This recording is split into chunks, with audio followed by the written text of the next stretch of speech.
efficiency standards over the last 20 years have been steadily increasing. There's no doubt about that.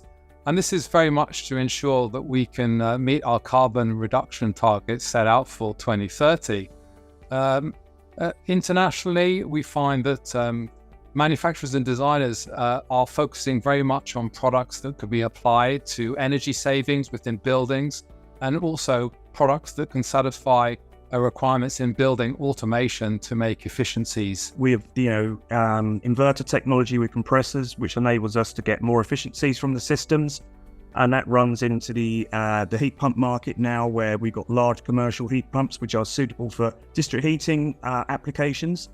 And there's always a drive for meeting targets with manufacturers, which enables us to meet the new legislations going through. And this has pushed the need for, with net zero and global warming, it's pushed a really important need to reduce the existing building stock within the sector.